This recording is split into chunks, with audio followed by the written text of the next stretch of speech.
तो पिछले लेक्चर्स में हम लोग कैपेसिटर के अंदर डाइलेक्ट्रिक को इंसर्ट करके देखे क्या क्या इफेक्ट होता है उसका। जस्ट उसको रिवाइज कर लें हम लोग। जैसे कोई भी कैपेसिटर दिया हुआ है जिसका कैपेसिटेंस मान लेते हैं C0 है, ठीक है, और इसमें यदि डाइलेक्ट्रिक इंसर्ट करते हैं, ठीक है, इसके बीच का थिकनेस D ले लेते हैं और इसका थिकनेस T कंसीडर करते हैं डाइलेक्ट्रिक का, राइट। तो क्या क्या वैल्यू पहले है, पहले हम लोग इलेक्ट्रिक फील्ड का देखे थे, what is the effect of electric field. यदि इसका डाइलेक्ट्रिक कांस्टेंट A है, ठीक, तो electric field E equal to E0 by K। E0 क्या हो गया, इलेक्ट्रिक फील्ड ये फ्री स्पेस।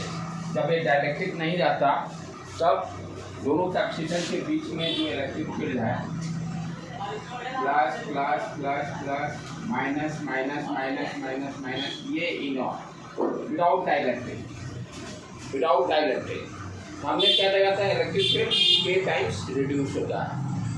उसी तरह से पोटेंशियल डिफरेंस डेल V, यदि डाइलेक्ट्रिक नहीं रहता इसके क्रॉस यदि V0 पोटेंशियल डिफरेंस कंसिडर करते हैं तो पोटेंशियल डिफरेंस भी K टाइम्स रिड्यूस हो जाता है। यही कहना बेटे, करेक्ट कर लीजिए जहाँ गड़बड़ होगा।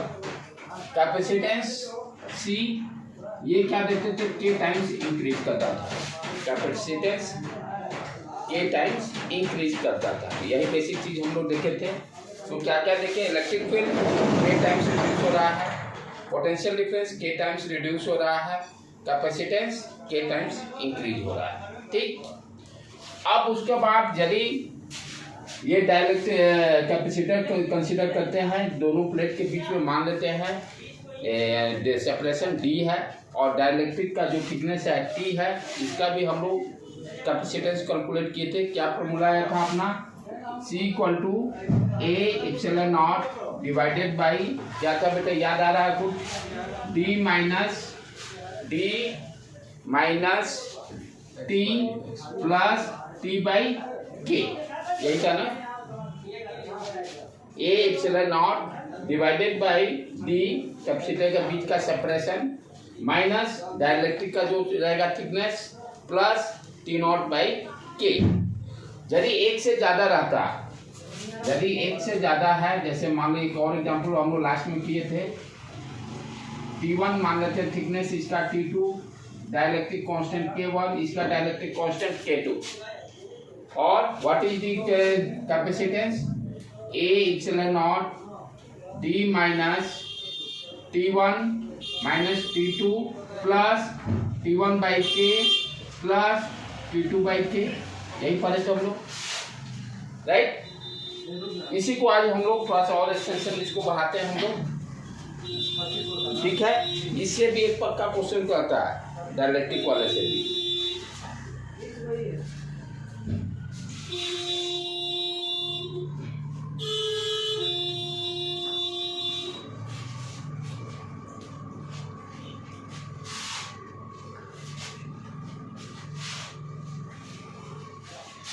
जैसे देखें, अच्छा इसको C इक्विवेलेंट निकालने में कॉन्सेप्ट क्या यूज कर रहे थे, ध्यान देने की बात है। हम लोग इलेक्ट्रिक फील्ड कंसीडर किए थे, याद आ रहा है, स्पेस फ्री स्पेस में जो था E0, डाइलेक्ट्रिक के अंदर E0 by K, net electric field del V equal to E dot D का कॉन्सेप्ट को लेकर C इक्विवेलेंट हम लोग निकाले थे। अब जैसे next problem, find the capacitance, find the capacitance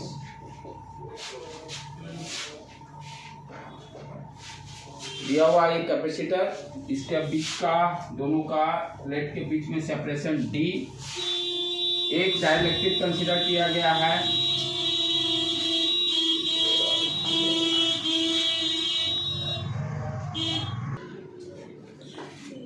find the capacitance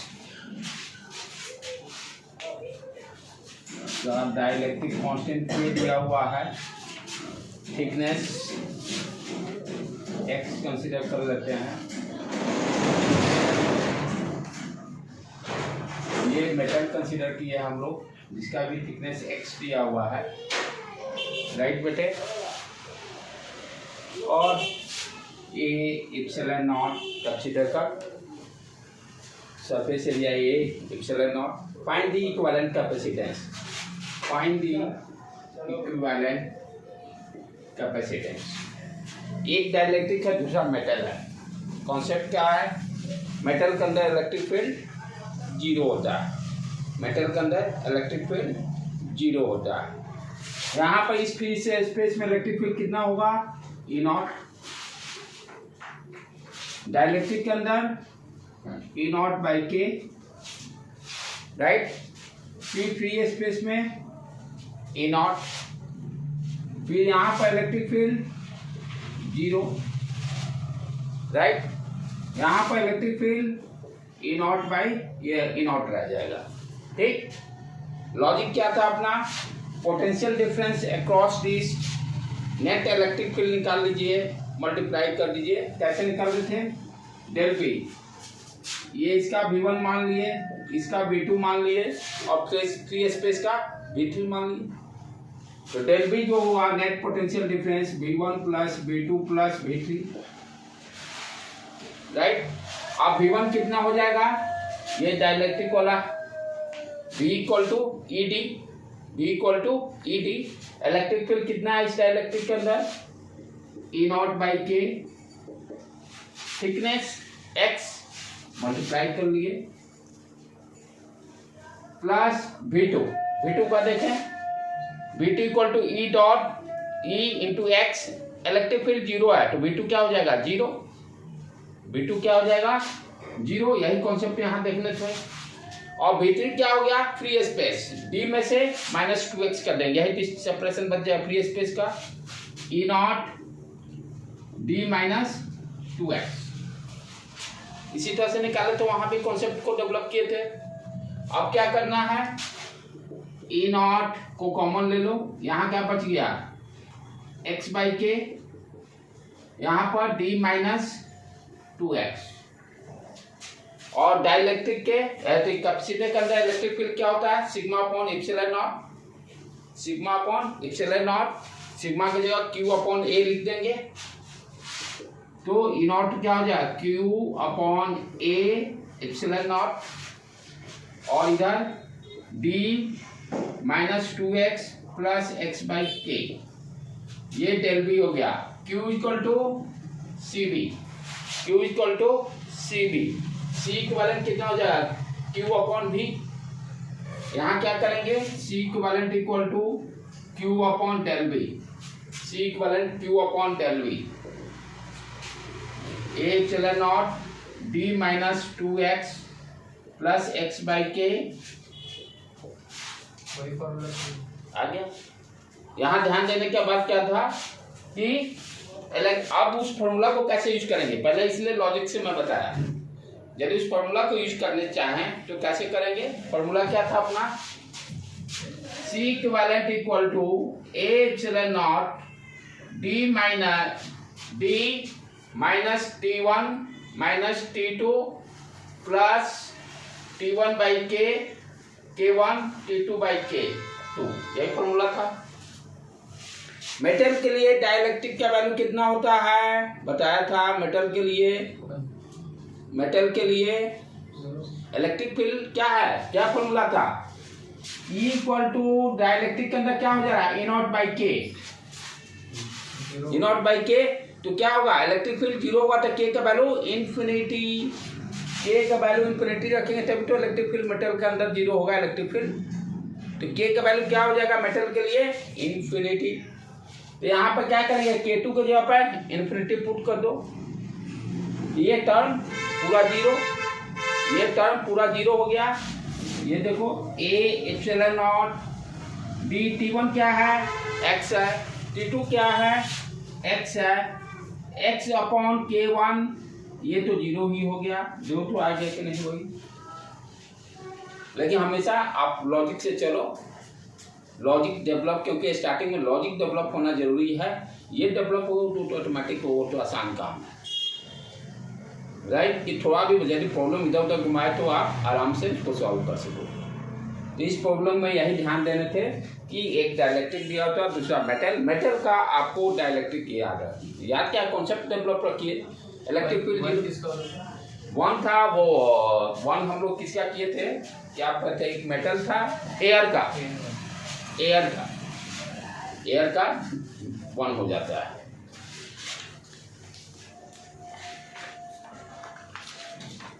फिर नेक्स्ट इसमें इंपॉर्टेंट क्या है, ग्राफिकल क्वेश्चंस पूछते हैं। Electric field versus separation between the plates और potential difference versus separation between plates, वहाँ से ग्राफिकल क्वेश्चंस भी आते हैं, राइट। उसको आप कर लेते हैं हम लोग।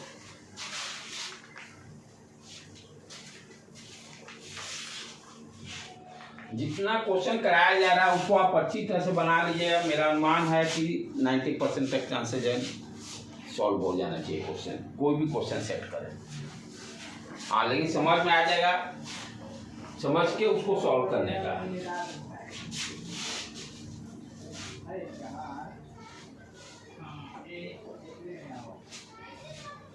अब जैसे क्या है, ये भी यहाँ से भी ग्राफिकल क्वेश्चन, मान लो कोई कैपेसिटर दिया हुआ है, ठीक है, और इसमें एक डाइलेक्ट्रिक इंसर्ट कर दिए जिसका थिकनेस मान लेते हैं x है, डाइलेक्ट्रिक कांस्टेंट k, ठीक है, फ्री स्पेस इधर है।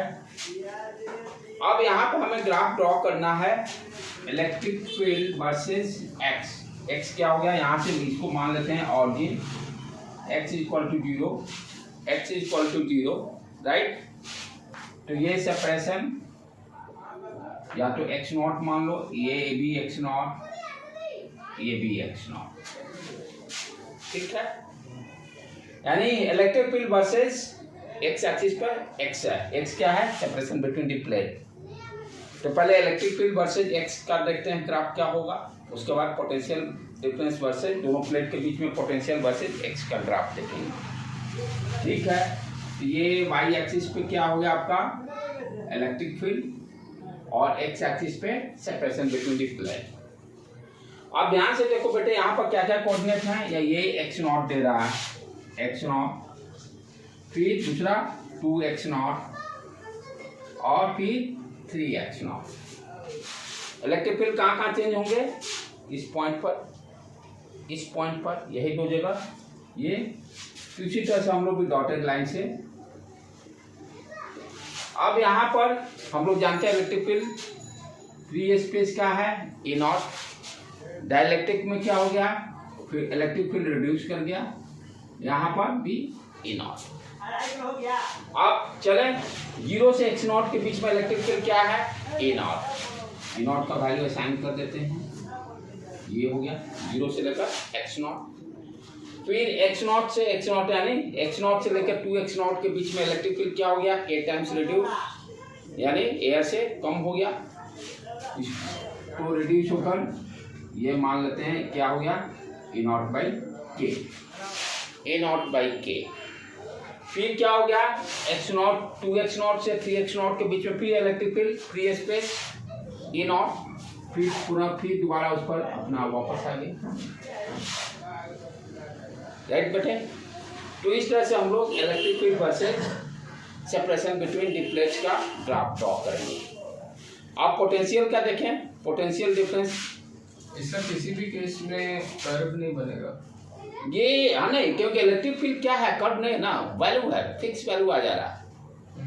इलेक्ट्रिक फील्ड फिक्स वैल्यू है, पोटेंशियल डिफरेंस डिक्रीज कर रहा है, लेकिन इलेक्ट्रिक फील्ड कांस्टेंट रहेगा, राइट। क्यों, इलेक्ट्रिक फील्ड किसके कारण हो रहा है, चार्ज के कारण। इलेक्ट्रिक फील्ड जो डेवलप हो रहा है, जो इस प्लेट पर +Q चार्ज डेवलप हुआ है, इस पर -Q, इस पर फिर इंड्यूस चार्ज जो निकाले थे Q0 1 - 1/K करके, वो भी फॉर्मूला था एक, राइट। तो ये इलेक्ट्रिक फील्ड किसके कारण इंड्यूस हो रहा है, चार्ज के कारण। चार्ज तो फिक्स है, वो चीज वेरिएबल नहीं है, चार्ज वेरिएबल नहीं है, लेकिन पोटेंशियल डिफरेंस जो होगा V = E.D, D तो वैरी कर रहा है,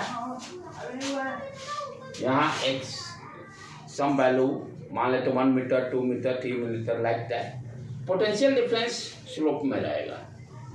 क्योंकि पोटेंशियल किस पर डिपेंड करेगा, जो पैरामीटर चेंज कर रहा है उसी पर डिपेंड कर रहा है, इसीलिए potential difference across the capacitor वो वैरी करेगा, वो स्लोप के फॉर्म में रहेगा। अब यही ग्राफ को यदि potential difference versus x draw करना रहेगा तो कैसे करेंगे हम लोग,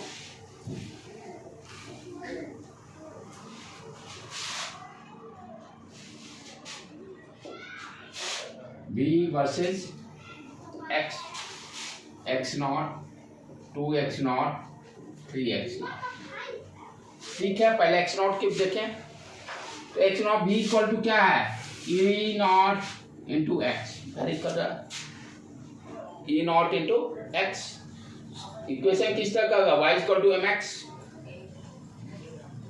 यानी line y equal to m x, लेकिन यहाँ पर इनिशियली प्लस क्यू चार्ज है, ठीक है, ई नॉट इंटू एक्स। तो ई नॉट का इनिशियली क्या है, यहाँ पर क्यू नॉट चार्ज है, ठीक है ना। तो यहाँ पर हम लोग क्या करते हैं, इसको ग्राउंड कर देते थे, कैसे पोटेंशियल डिफरेंस निकाल देते, ये हो गया, ये plus Q minus Q battery से कनेक्ट किए, ये वी नॉट, इसको जीरो एज्यूम कर लेते थे। तो प्लस क्यू चार्ज पे क्या है, वी नॉट वोल्टेज आ जाता था। उसी तरह से यहाँ भी क्या होगा, ई नॉट वोल्टेज हो जाएगा, ठीक है। तो यहाँ पर ई नॉट कर लिए, ठीक है। अब क्या हो रहा है, जैसे जैसे एक्स बढ़ेगा आपका वैल्यू डिक्रीज करते चला जाएगा। तो E naught by E naught into D, ये मान लेते हैं। यहाँ पर ध्यान देने की बात है, आप कहो सर ये घट क्यों रहा, फॉर्मूला क्या है एक्चुअल में, b equal to minus E dot D, b equal to minus क्या बताता है कि पोटेंशियल डिफरेंस इलेक्ट्रिक फील्ड के अपोजिट एक्शन डिक्रीज करता है। जब हम लोग इक्विपोटेंशियल के जब बताया था तो माइनस साइन का सिग्निफिकेंस क्या था, इलेक्ट्रिक फील्ड के डायरेक्शन में हम जाते हैं तो पोटेंशियल डिफरेंस डिक्रीज करेगा। माइनस का मतलब यही था, मैग्नीट्यूड ई डी लिखते हैं, लेकिन नेगेटिव साइन क्या साइन कर रहा है कि इलेक्ट्रिक फील्ड के डायरेक्शन में पोटेंशियल डिफरेंस डिक्रीज करेगा, इसीलिए नेगेटिव साइन दिया हुआ है।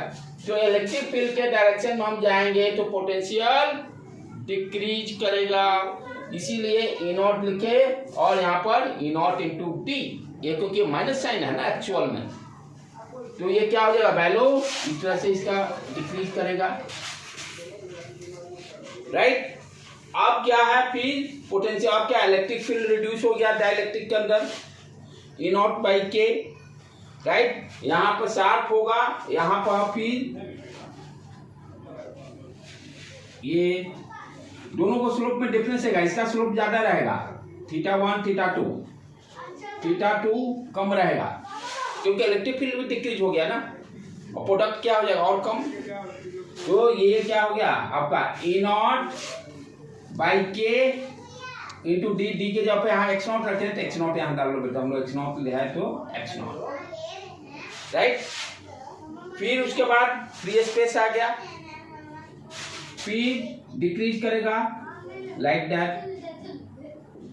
ये इस तरह से हम लोग पोटेंशियल डिफरेंस वर्सेस एक्स का ग्राफ ड्रॉ करेंगे। स्ट्रेट लाइन नहीं बनेगा, देखो कैसे बनेगा, ये एक्स पर डिपेंड कर रहा है ना, जैसे जैसे एक्स बढ़ रहा है वैल्यू डिक्रीज करते जा रहा है, जैसे जैसे हम इलेक्ट्रिक फील्ड के डायरेक्शन में आगे बढ़ेंगे पोटेंशियल डिफरेंस डिक्रीज कर रहा है।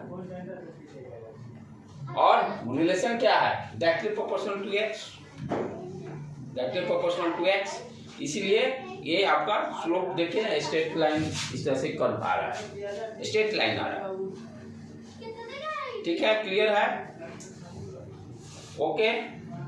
चलो आगे बढ़े उसी तरह से। अच्छा सर, अगर वो x नॉट लिया है, अगर x not 3x not 5x not मतलब कितना भी अभी वो कर दे रहा है, तो वो x एक्सिस पे उसको चलो अभी एक दूसरा कर रहा है, जो तुम बोलो बस तुम्हारे करने के पहले वो प्रॉब्लम स्टार्ट कहे ना, हम लोग कोई ऐसा प्रॉब्लम छोड़ेंगे नहीं कि कहीं से बचे।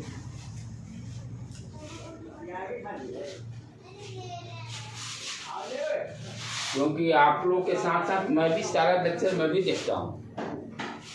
मैं कोई भगवान थोड़ा हूँ कि मैं कहीं से लेके आ जाऊँगा। मैं भी अपना स्टडी करता हूँ, सारे यूट्यूब मैं भी देखता हूँ। मैं तो ओपन बोलता हूँ भाई, जहाँ नॉलेज मिले वहाँ से नॉलेज लीजिए, जो अच्छा लगे उस कंटेंट को ऐड कीजिए। यही आपका टीचर स्टूडेंट का भी काम है। जो टीचर्स पढ़ा रहे हैं सब जगह इंफॉर्मेशन को ऐड कीजिए, क्योंकि कोई किताब से पढ़ रहा है, अच्छा जितने आप डिफरेंट देखिएगा उतने से प्राइज होगा। सिर्फ डिफरेंस क्या है कि हर टीचर्स अपने अपने स्टाइल से पढ़ाते हैं। पढ़ाने के लिए तो सब सेम ही पढ़ाएगा, कॉन्सेप्ट तो वो चेंज हो नहीं सकता है। कॉन्सेप्ट हो, न्यूमेरिकल्स हो, सब सेम रहेंगे। सिर्फ क्या हर का पढ़ाने का समझाने का तरीका अलग अलग होगा। अब खान साहब हैं, गाली से ही पढ़ाते हैं तो पब्लिक व्यू में सबसे ऊपर है। बच्चे लाइक करते हैं, उनका अपना स्टाइल है पढ़ाने का। इसी तरह हर आदमी का अपना अपना स्टाइल है। और टीचर्स का काम है कि सामने जैसा स्टूडेंट बैठा उसके हिसाब से अपने लेक्चर को डिलीवर कीजिए। जिस लेवल का बच्चा है उस लेवल के हिसाब से पढ़िए। आप लेक्चर डिलीवर कर रहे हैं, हम तो सोचे सब मेरा ये तो क्वालिफाई ही करेगा, IIT मेडिकल पढ़ा रहे सब बच्चे के दिमाग से ऊपर जा रहा है।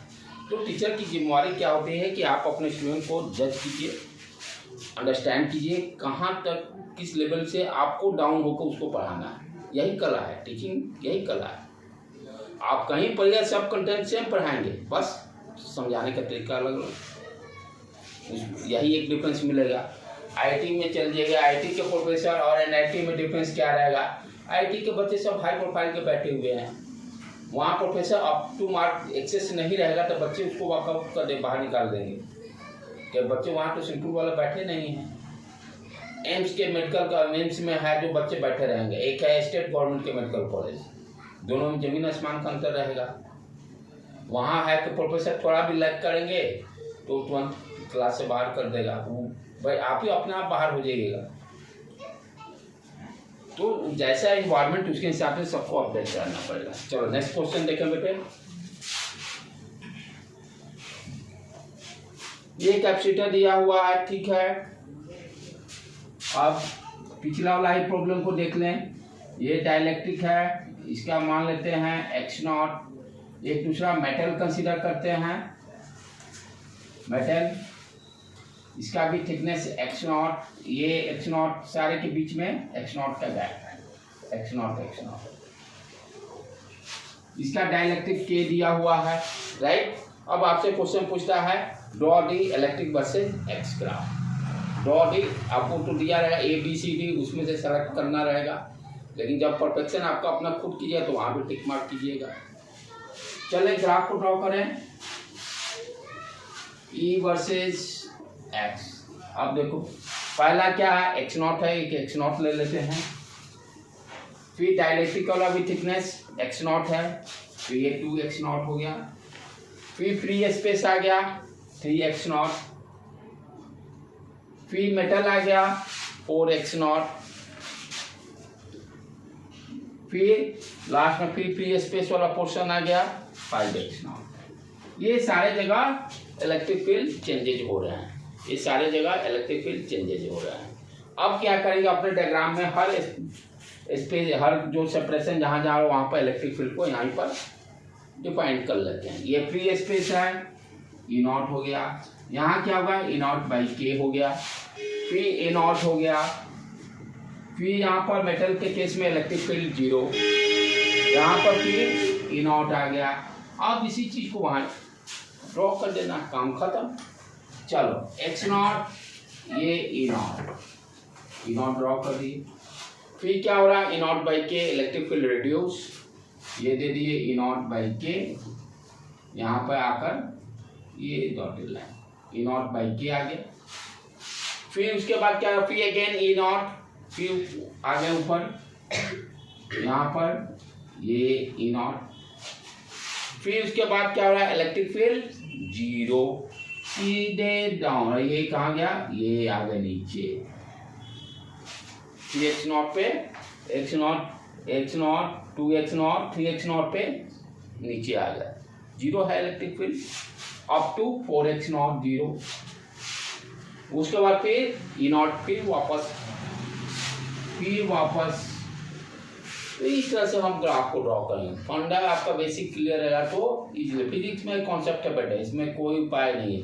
जितने कॉन्सेप्ट क्लियर उतनी परफेक्शन 100%। 3x नॉट से 4x नॉट 0 की। ये देखो मेटल है ना, मेटल है तो इलेक्ट्रिक फील्ड 0, इसलिए 0 हो गया, राइट। पोटेंशियल डिफरेंस उसी तरह से डाउन में गिरते सब जगह डिक्रीज करते जाएगा। हाँ, वहां पर पोटेंशियल डिफरेंस 0 हो जाएगा मेटल के अंदर, मेटल के पास। यानी इस पीरियड में कहाँ गया 3x0 to 4x0 में पोटेंशियल डिफरेंस 0, बाकी में सब में स्लोप में डिक्रीज करते चला जाएगा। इस पोजीशन पे आएंगे 0 और फिर उसके बाद ऊपर पी चला जाएगा, फिर फ्री स्पेस आ जाएगा। पोटेंशियल डिफरेंस कैसे ड्रॉ करेंगे इसका,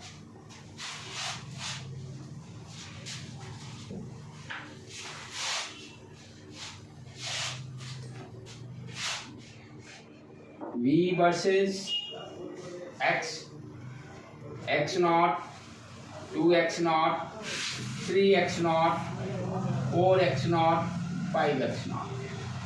चले चालू करें। इनिशियली क्या हो गया potential difference, V equal to initially क्या है E0 मान लीजिए यहाँ पर, ठीक है।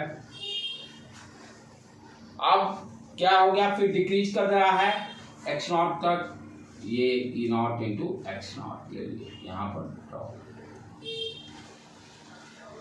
फिर उसके बाद फिर और डिक्रीज किया। ये ध्यान देने की बात है कि ये डाइलेक्ट्रिक और इसके बीच में जो है ड्रॉ कर रहे हैं, इसका शार्पनेस ज्यादा है, स्लोप ज्यादा है कंपेयर टू दिस वन। ये ध्यान देने की बात है। इसमें तेजी से गिरेगा फ्री स्पेस में इलेक्ट्रिक फील्ड, और डाइलेक्ट्रिक के अंदर दोनों के स्लोप में difference θ1 greater than θ2, θ1 greater than θ2। तो ये हो गया डाइलेक्ट्रिक आ गया, फिर फ्री स्पेस, फिर डिक्रीज किया। अब यहाँ पर जब मेटल आएगा तो पूरा डाउन होकर ये 0, डाउन होकर फिर 0 के V equal to ED, E 0 हो गया तो पोटेंशियल डिफरेंस भी 0। फिर फ्री स्पेस आ गया, फिर ऊपर जाके फिर ये लाइटनिंग स्ट्रेट लाइन रहेगा। तो इस तरह से हम इलेक्ट्रिक फील्ड वर्सेस x या पोटेंशियल डिफरेंस वर्सेस x का ग्राफ को ड्रॉ कर लेंगे, राइट बेटे। यदि डाइलेक्ट्रिक नहीं रहेगा तब क्या रहेगा, यदि डाइलेक्ट्रिक नहीं रहेगा तो इलेक्ट्रिक फील्ड कांस्टेंट। यदि डाइलेक्ट्रिक, यदि एक कैपेसिटर है, फ्री स्पेस रहा और सेपरेशन दे दिया मान लीजिए x, सेपरेशन दे दिया x, तो फ्री स्पेस है तो इलेक्ट्रिक फील्ड क्या आएगा कांस्टेंट E0।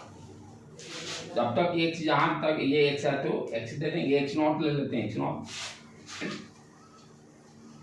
ठीक है, राइट। और पोटेंशियल डिफरेंस स्लोप में, स्लोप डिक्रीज करेगा क्योंकि माइनस साइन लगा हुआ है, स्लोप माइनस है, माइनस E0 है। V equal to minus EX, तो स्लोप क्या होगा माइनस E, नेगेटिव साइन है इसलिए डिक्रीज करता है, राइट। तो इस तरह से हम लोग ग्राफ को E वर्सेज x या पोटेंशियल वर्सेज x हम लोग करते हैं। ये क्वेश्चन एक बहुत ये भी रिपीट हुआ है, आसानी है, जो कॉन्सेप्ट इनका क्लियर हो गया है। कभी कभी देखते हैं मेंस में भी, नीट्स में भी दिया है, क्वेश्चन आया हुआ है रिपीट टेस्ट में, पिछले साल शुरू वाला भी टेस्ट में दिया हुआ था। नहीं, ये डायरेक्ट सी इक्विवेलेंट निकालने का ही हाँ, ग्राफ वाला भी पूछा था। कहे ना कि जितना मेरा अनुमान है कि मैं भी कोशिश करता हूँ सब कंटेंट्स को इंक्लूड कर लेने के लिए, कोशिश मेरी रहती है जितना मैक्सिमम हो सके। कहीं छूटा तो फिर दोबारा में रिवाइज में हम लोग कर लेंगे। जैसे ये भी क्वेश्चन बहुत जगह देखता हूँ, ये दिया हुआ कैपेसिटर दिया हुआ है, ये हाफ पोर्शन D/2 तक K1 डाइलेक्ट्रिक है, ये K2 डाइलेक्ट्रिक है D/2 तक। कहता find C equivalent, find C equivalent. तो क्या है अपना formula, C equivalent equal to A epsilon naught, right, divided by D minus D/2 minus D/2 plus T1 by K ना, D/2 K1 d/2k2। देख लेना बेटे, फॉर्मूला पे सेट कर गया। क्या है formula? C equivalent equal to A epsilon naught d minus T1 minus T2 plus T1/K1 T2/K2, right. इसी पे पुट कर दिए हैं, ये उड़ गया, ये हो गया, ये -d/2 माइनस d देगा तो ये पूरा जीरो, पूरा का पूरा जीरो। कैलकुलेशन अपना क्या हो जाएगा? A epsilon not d/2 common ले लो, 1/K1 1/K2 2A epsilon not upon d, ऊपर चला जाएगा K1 K2 divided by K1 plus K2। ये बच्चे प्रैक्टिस करते करते देख के खटाक देना टिक मार्क कर लेते हैं। नीट में यही है कि जितने प्रैक्टिस जो करेगा उसको देखते आंसर पता है, ये आंसर है, इतनी वो प्रैक्टिस किए हुए है। इसको और तो क्या है, इसका मान लेते हैं C1 कैपेसिटेंस C2 दोनों सीरीज में है, उसी तरीके से भी हम लोग इसको कर सकते हैं। C1 क्या हो जाएगा, यहाँ कैपेसिटेंस K1 टाइम्स इंक्रीज कर जाएगा, हम लिख सकते हैं K1 A epsilon not upon d/2। C2 को क्या लिख सकते हैं, K2 A epsilon not upon d/2, और दोनों सीरीज में है तो C इक्विवेलेंट क्या हो जाएगा, C1 C2 divided by C1 plus C2, put करेंगे सेम रिजल्ट देगा। तो ये यहाँ पर किस तरह से सीरीज में आ जाएंगे, दोनों तरीका में से किसी तरीका को हम लोग यूज कर सकते हैं, राइट बेटे। हो गया, आगे बढ़े। अब नेक्स्ट वो भी बहुत इंपॉर्टेंट है, कॉन्सेप्ट वाइज, कॉन्सेप्ट उसमें अंडरस्टैंड करना है रहेगा। तो थ्योरी क्वेश्चन है कॉन्सेप्ट वाइज, बच्चे इसमें भी गच्चा खाते हैं। कहानी एक ही होता है कि लास्ट जाते जाते सब थक जाते हैं, लास्ट जाते जाते सारे थक जाते हैं। अब टीचर पढ़ाने वाले वो भी क्या करते हैं, भाई प्रोफेशनल रहते हैं, उनको भी रहता है 5 लेक्चर में ख़त्म करना, नहीं तो पैसा नहीं मिलेगा आगे। तो वो भी क्या कहते, शॉर्ट में दन खींच के काम खत्म। और लास्ट वाला कहानी क्या होता है, बच्चे भी समस्या आ जाती है, अब टीचर भी स्किप करके फॉर्मूला डाला, निकल गया। लास्ट कॉन्सेप्ट अब क्या है, इसको मिटाता हूँ, उसको भी अंडरस्टैंड कर ले।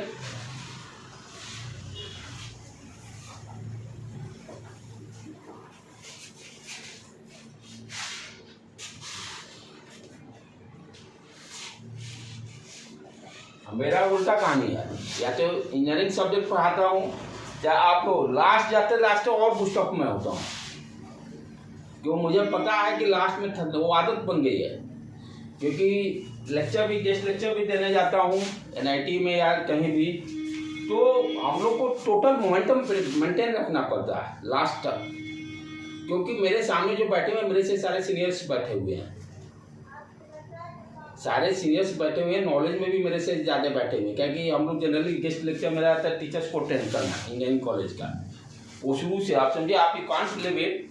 मेरी फर्स्ट एक्सपीरियंस जब 2006 मैं जिस कॉलेज में पढ़ता था, वो बेसिकली कॉलेज टीचर्स लोग को, गवर्नमेंट कॉलेज को, इंजीनियरिंग कॉलेज को ट्रेनिंग प्रोवाइड करता था, जो इंडक्शन प्रोग्राम होता है। यहाँ तो बिहार में ये सब नहीं है, लेकिन अदर प्लेसेज में क्या है कि हर इंजीनियरिंग कॉलेज, IIT हो, NIT हो, स्टेट गवर्नमेंट, अपने टीचर्स को लिए भी एनहांसमेंट प्रोग्राम करता है, इंडक्शन प्रोग्राम जिसको बोला जाता है। उसमें सारे थे साउथ के थे टीचर्स, वो पूरा साउथ के आए हुए थे, और मेरा फील्ड था डिजिटल सिग्नल प्रोसेसिंग। तो उस समय मेरी एज नियरली आप समझिए 26 के आसपास होगी, और सारे जो बैठे हुए थे गवर्नमेंट एम्प्लॉय थे, टीचर सारे HOD, हेड ऑफ डिपार्टमेंट अपने फील्ड का। उस समय मेरे फर्स्ट एक्सपीरियंस, तो मेरा गाइड क्या बोला, तुम जाओ, तुम्हें चुपचाप लेक्चर डिलीवर करना है, यू डू नॉट थिंक कि आप उनसे कम हो। तो शुरू में जब मैं गया तो सब देखा लोग, ये बच्चा कहाँ से आ गया पढ़ाने के लिए। तो थोड़ा सा क्या होता है, हर आदमी सोचता है कि क्या पढ़ाएगा मेरे को। तो 10-15 मिनट, क्योंकि मेरी फर्स्ट एक्सपीरियंस थी, मैं भी ज़्यादा लेक्चर डिलीवर करने में एक्सपर्ट एट दैट टाइम नहीं था मैं भी। तो 10-15 मिनट हम पे जो पूछना है वो लोग तो सोचे बच्चा को पिक कर बाहर निकाल ले, क्वेश्चन जो पूछना था मैंने सॉल्व करते गया 15-20 मिनट। उसके बाद मैंने कहा अब हो गया, और कोई क्वेश्चन आप लोग को पूछना है, नहीं पूछना, शांत आप चलिए अब मेरे हिसाब से, अब जो मैं पढ़ाऊँगा वो आपको अब सुनना है। तो वो फील्ड का मैं बहुत अच्छा है वो काम उस फील्ड में किया था। डेफिनेटली उसमें लेक्चर्स बहुत अच्छे मिल जाते थे, नॉलेज थे। ट्रैप करना सामने वाले के लिए इतना आसान काम नहीं था, क्योंकि 1.5 ईयर मैंने उस फील्ड में यानी पटना यहाँ तक भी नहीं आता, यानी छुट्टी भी गर्मी छुट्टी में भी नहीं आता था। 1.5 ईयर पूरा टाइम दिया। इसीलिए कहते हैं कि टीचर्स क्या है ना कि आपको लास्ट मोमेंट आते आते थकना नहीं है। चैप्टर एंड होने से मैं आप भी बच्चे भी लूज कर जाते हैं, टीचर्स भी लूज, आपको नहीं करना है। अब नेक्स्ट टॉपिक इसमें क्या है बेटे, बहुत इंपॉर्टेंट ये भी है। जैसे कोई कैपेसिटर दिया हुआ है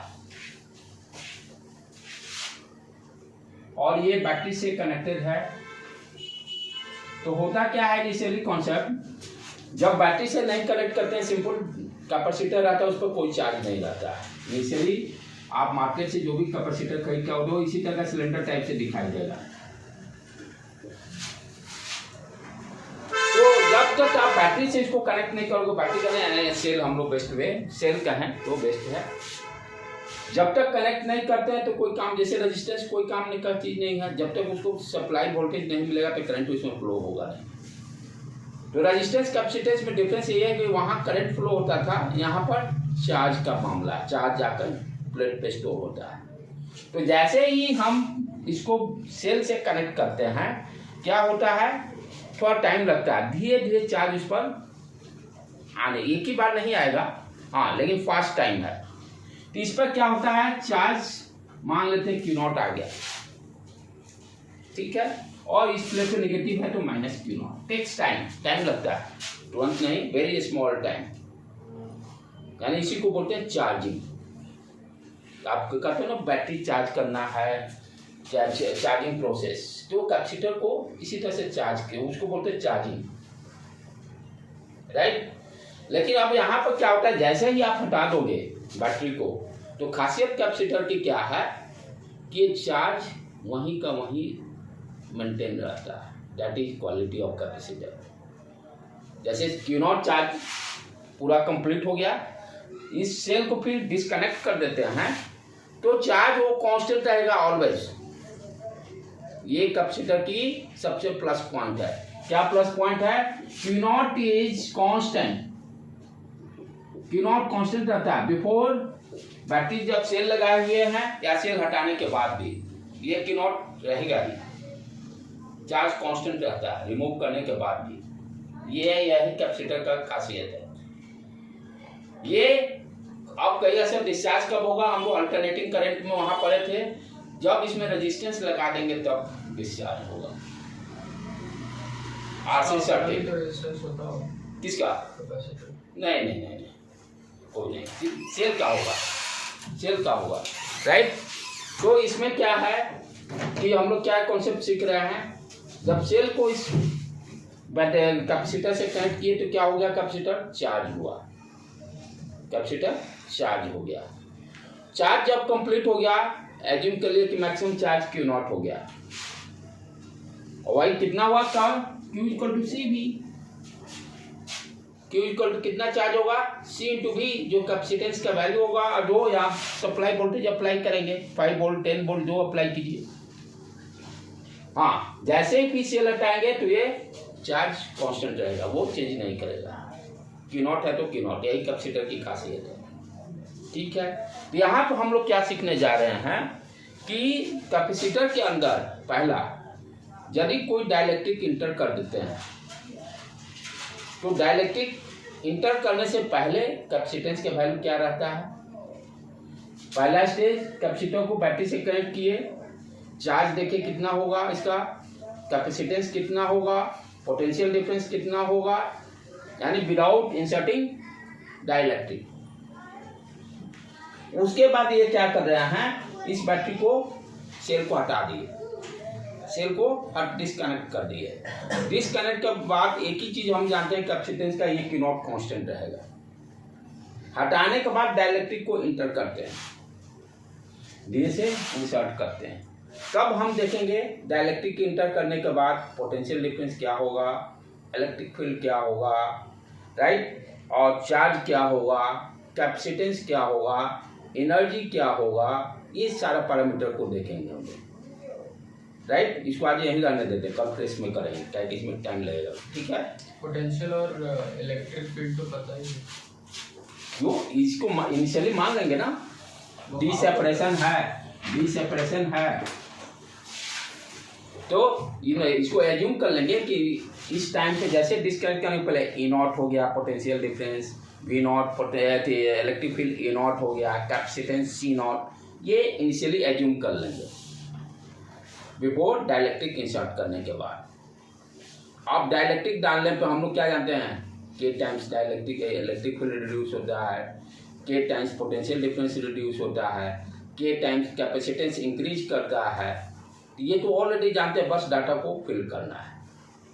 एनर्जी, अच्छा सबसे बेस्ट क्वेश्चन इसमें आएगा, बच्चे 100% गलत करते हैं। जब डाइलेक्ट्रिक आप इंटर कर दीजिएगा तो डाइलेक्ट्रिक इंटर करने के पहले जो फोर्स लग रहा है दोनों प्लेट के बीच में, और डाइलेक्ट्रिक इंटर करने के बाद फोर्स, क्या वो कांस्टेंट है कि चेंज होगा।